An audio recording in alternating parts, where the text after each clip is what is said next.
Okay, boys and girls, I know you just watched a video introducing you to pronouns. Now, we know that pronouns are words that can take the place of a noun. The first thing you have to think about is, what is a noun, boys and girls?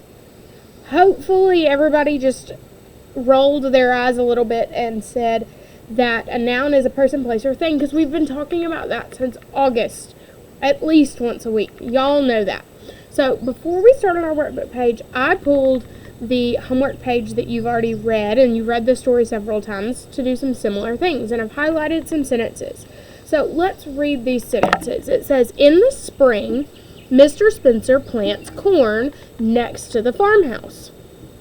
All summer long, he takes care of the corn. Well, my brain just said, want. He is a pronoun. Well, if I look at just the sentence, all summer long he takes care of the corn, I probably don't know who he is. If I walked up to you in the street and said, all summer long he takes care of the corn, you're going to look at me like I'm crazy. Yes, it's a complete sentence, but you have to have a little bit of background knowledge to know who he is talking about. So I'm going to circle the word he, because that's my pronoun, and I'm going to go back and see if I can figure out who he is talking about. It says, in the spring, Mr. Spencer plants corn next to the farmhouse. Well, I know Mr. Spencer could possibly be he. And a great way to check that is to take out he and put Mr. Spencer in that sentence. All summer long, Mr. Spencer takes care of the corn. That makes sense. It fits with what we know about Mr. Spencer. So Mr. Spencer is probably he. Let's look at this next one. It says, Mr. Spencer has had some problems with rabbits. They crawl under the fence. Well, my brain says, want. They is a pronoun. So I want to figure out who they is. Well, Mr. Spencer was our pronoun last time, so I might want to try it. Mr. Spencer crawl under the fence. Well, that doesn't work. I know that they talks about more than one person or more than one thing, and Mr. Spencer is only one person, so let's keep looking. Mr. Spencer has had some problems with rabbits. Well, maybe they are the rabbits. The rabbits crawl under the fence.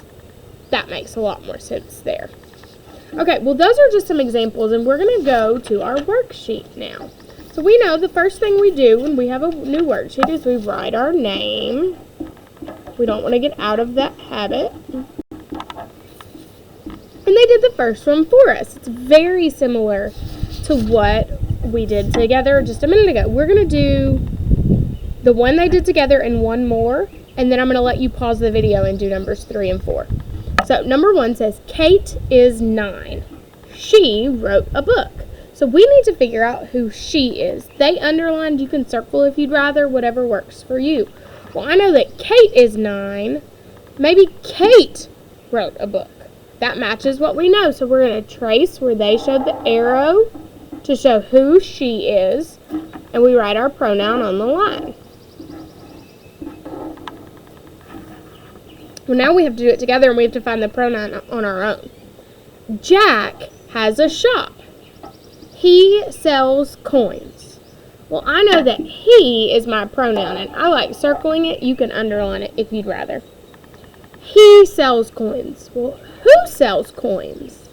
I know that Jack sells coins. So I could say Jack sells coins, and it would still make sense.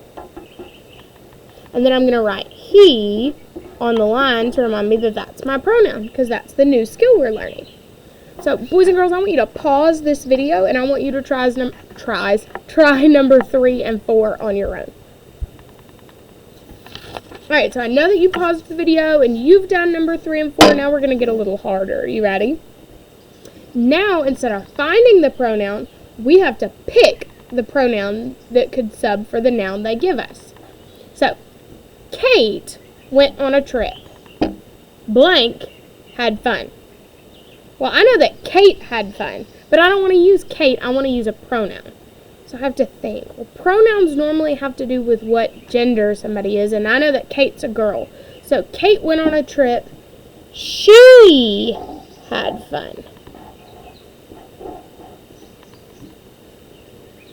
And now if we want to, we can even go ahead and draw our line to show that we know she is talking about Kate.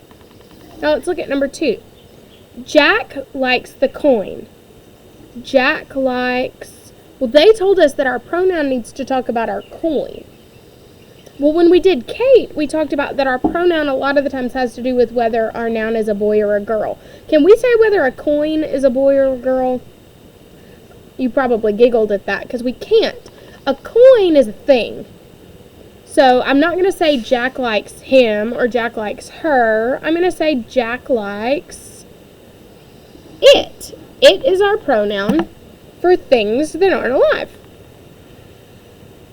And I can even draw my line to show that I know it is talking about the coin. Let's look at number 3. Was Jack Nan's pal? Well, they told me that my pronoun's going to talk about Jack. Was Jack Nan's pal? Yes, Jack was Nan's pal, but we are not allowed to say Jack. We have to use our pronoun. When we use a pronoun for just one person, it usually has to do with whether they're a boy or a girl. So yes, I know Jack's a boy, so I'm going to use he. And I'm going to draw my line to show that I know he is talking about Jack. Okay, I'm going to end our video now, boys and girls. You've done so much with pronouns. I want you to take the time now to do 4, 5, and 6. If you have any questions, shoot me a message. I'd love to help you. When you get this finished, submit a photo so I can see what you've done. I know you're doing wonderful work. I miss you and love you.